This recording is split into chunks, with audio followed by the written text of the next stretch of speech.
Have you ever reached your breaking point in a marriage over something seemingly trivial? My wife, who had always despised lugging around keys, ditched our modern smart lock for a clunky old-school key version. He even bolted it shut during showers. Every time I returned from work, I'd have to ring her up first. Fed up, I slapped the divorce agreement on the table during a family get-together. Everyone assumed I was drunk and joking. My wife hauled off and cracked me across the face. "Am I asking too much? You promised you'd indulge me forever." I met her glare with icy indifference and let out a bitter scoff.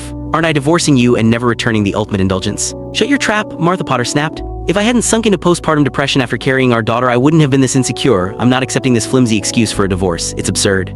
She jabbed her finger at my nose, her eyes brimming with unshed tears, but I didn't even glance at her. Closing my briefcase with deliberate finality, I said coldly, "Sign it. You don't want to make things ugly." The crowd gawked at Martha, who was trembling with anger, while I remained composed. Whisper spread through the room. They couldn't comprehend why I'd torch our marriage over such a trivial matter. Before that, I had always bent over backward for her. Martha snapped out of her shock and lunged forward. Her father, Robert Potter, sensed the gravity of the situation, scrambling to his feet. I stood up to leave, but Martha's therapist, Sean Lynch, clamped a firm hand on my shoulder and shoved me back down. "Your wife is battling severe postpartum depression and has no sense of security," he declared. "Locking the door is her way of shielding herself. How can you be so callous and unforgiving? It's your endless nitpicking that's exacerbating her condition." Relatives nodded, their loyalties aligning squarely with Sean. "Dr. Lynch has a point. I think Jerome has got some other grudge and is venting it on Martha. He is mooching off the family and still pitching fits. Only Martha would tolerate him." Martha silenced the chatter with a sharp glance, then pivoted toward me with a softer expression. "Honey, I'm sorry," she cooed. "I get that my illness has put you through the ringer. You never raised your voice at me before. For the love we shared over 10 years, can you just cool off a bit? Is your mom's treatment running short on funds again? No need to feel awkward about it. She's my family too."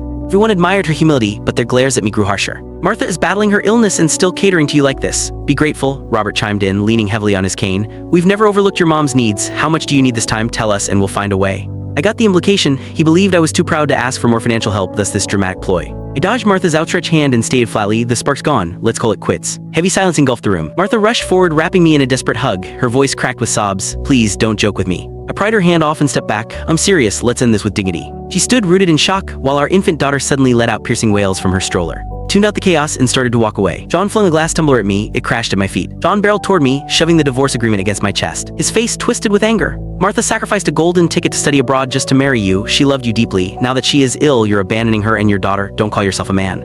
I faced his outburst with cool amusement. "How is my split from my wife any of your business?" Spittle flew from Sean's lips as he seized my collar, bellowing, "You're blind to your privilege. How much cash have you guzzled down for your comatose mother? Don't you have a conscience? Without Martha's help, she would have been long gone."